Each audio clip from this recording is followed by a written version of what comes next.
Ed Chapman, and this presentation is going to cover the basics of metabolism, which is the chemistry taking place inside of living cells. Metabolic pathways are a lot like a highway system. They're interconnected, they're powered by an energy source. In the case of living cells, it's in the form of ATP. They are exquisitely regulated to keep things from piling up or thinning out too much, and they are going to be catalyzed by enzymes, which is where the analogy breaks down a little bit. We'll talk about enzymes in part 2. But think of metabolic pathways as highways that are branching and coming back together to get reactants to products, or in the case of cars, from where you're starting to where you want to end up. Pathways in metabolism fall into two categories. You have the catabolic pathways and the anabolic pathways. The catabolic pathways are the pathways that are releasing energy as bonds are broken. Anabolic pathways, on the other hand, are absorbing energy as bonds are being formed. Catabolic metabolism and anabolic metabolism can be represented using an energy graph. Pretty easy to see this. If you start out with a reactant and you change that reactant into a product, and the reaction is downhill, we have a negative change in energy. So we can say that the reactant started out as high energy and the products end up at a lower energy. So that means energy is released, and that's one of the definitions of a catabolic metabolic pathway. Anabolic metabolism, on the other hand, starts out with low energy reactants and moves them uphill to a higher energy molecule. So the reactants start out low in energy and the products end up with higher energy. So therefore some energy has to be added into this system to make this happen because it's uphill. So metabolism is all about the transforming of energy, and we can look at an example here. Digesting food. You start with carbohydrates and fats and maybe some proteins. Your body digests them down into monomers like glucose and fatty acids, and then perhaps the glucose and the fatty acids are burned in your mitochondria, so to speak, to produce ATP energy and some body heat. Or another way this could happen, you could get the energy being converted to body fat for storage. So the truism here is if you take in more energy than your body needs, your body's going to store away the extra energy as body fat. All right, we can also look at photosynthesis. Photosynthesis is just the opposite. You start with solar energy, and you convert that solar energy to a chemical form of energy called ATP, and you use that energy from ATP to lift or push two low energy reactants like carbon dioxide and water uphill to a higher energy product, a carbohydrate like sugar or glucose. There are two laws in physics that govern the transformation of energy in metabolism here. And the first law of thermodynamics says that you can only move energy around and change it. You can't create or destroy it. The way I think about this is that the energy has to come from somewhere and it has to end up somewhere. The second law of thermodynamics is about entropy, which is a way of expressing the disorder of a system. And the second law of thermodynamics says that as you transform or move energy from place to place, the disorder of the universe or of the system has to increase. It must increase. So the way I think about this is in terms of heat. When chemistry happens, heat is almost always produced at some point, and this heat energy is no longer really available to do work inside of the living cell. So the way I think of the second law is the loss of energy to heat. You digest your food and you want to convert that food into the energy you need to stay alive or to build body mass, but you can't do that perfectly. Some or even most of the energy is going to be lost in the inefficiency built into the system, in this case body heat. So whether you're taking small molecules and building large molecules, which would be the anabolic pathway, or if you're taking large molecules and breaking them down into smaller pieces, which would be the catabolic pathway, each time you do this, some of the energy is going to be converted to entropy or to a form that can no longer be used to do work. So the big idea here is that metabolic pathways transform and transfer energy to keep life going or to maintain it. And this transfer is always going to be inefficient because the energy is constantly escaping as unusable heat. If you don't remember this from biology, go back and learn about or review trophic level pyramids and why they're shaped broadly at the base and pointy at the top. And I think this idea will start to sink in.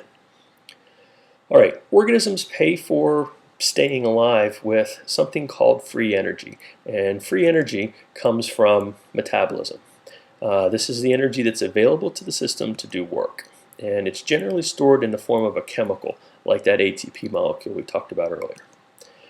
If the change in free energy is negative, we say the reaction is spontaneous or downhill or exergonic. It's energy releasing. The word exergonic means to put energy outward or release it.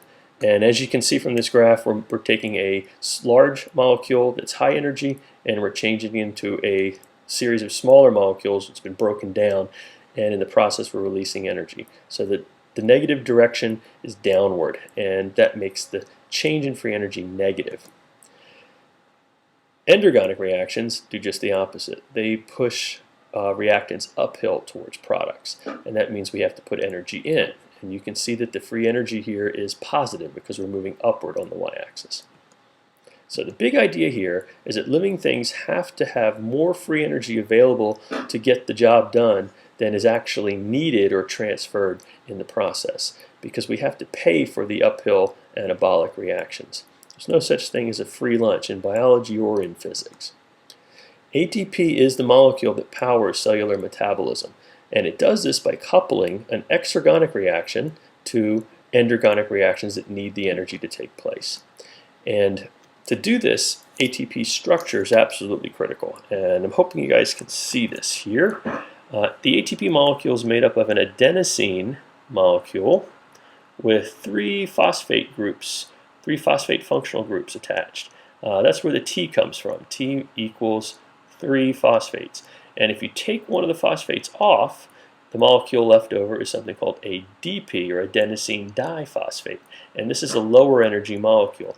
And in the process of removing this phosphate group here and leaving behind inorganic phosphate, you release some free energy, which can be used by the cell to do work.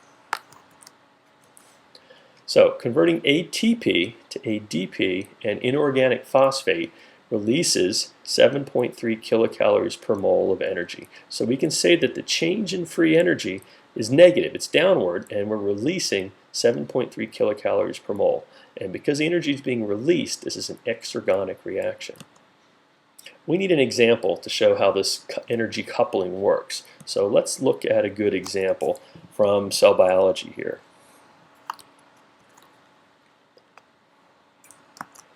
All right, cells need to make a chemical called glutamine, and they make glutamine by connecting a glutamic acid molecule to an ammonia. So we're going to take a glutamic acid and an ammonia, and we're going to form a bond between them to produce something called glutamine. And this reaction is an uphill endergonic reaction. It has a cost of 3.4 kilocalories per mole. So how is this cost paid? Well, we're going to take glutamic acid and we're going to react it with ATP. And so we're going to take a phosphate group off of that adenosine triphosphate molecule, and we're going to move that phosphate group to the glutamic acid. So we're going to produce something called a phosphorylated glutamic acid. Now this phosphorylated glutamic acid has been pushed uphill slightly by having some energy added to it in the form of a high energy phosphate group. So that means the change in free energy here from glutamic acid to phosphorylated glutamic acid is about 7.3 kilocalories per mole. Then we can take the phosphorylated glutamic acid and react it with ammonia to produce our glutamine. And we already learned that that has a cost of 3.4 kilocalories per mole. So as you can see here, we have a ATP molecule that's providing us with 7.3 kilocalories in this reaction, and we have a reaction down here that needs 3.4 kilocalories to happen. So 7.3 minus 3.4 means we have a net change in free energy equal to negative 3.9 kilocalories. And because we're still in the negative here, okay, that means this reaction is still downhill. The net reaction is a downhill reaction. So that means it's exergonic, it's spontaneous, it can happen. So let's look at this on our energy graph. If we take ATP and change it into ADP, we're releasing 7.3 kilocalories per mole. And then we're going to change glutamic acid and ammonia to glutamine. that has a cost of 3.4 kilocalories per mole, with the difference being negative 3.9 kilocalories. So the net change in free energy, or the delta G in free energy, is 3.9 kilocalories per mole. So the products end up with less energy than the reactants. So we have satisfied the second law of thermodynamics here, because that energy is going to be probably lost as heat. All right, part 2 is going to pick up talking about the importance of enzymes in metabolism. So we'll stop there.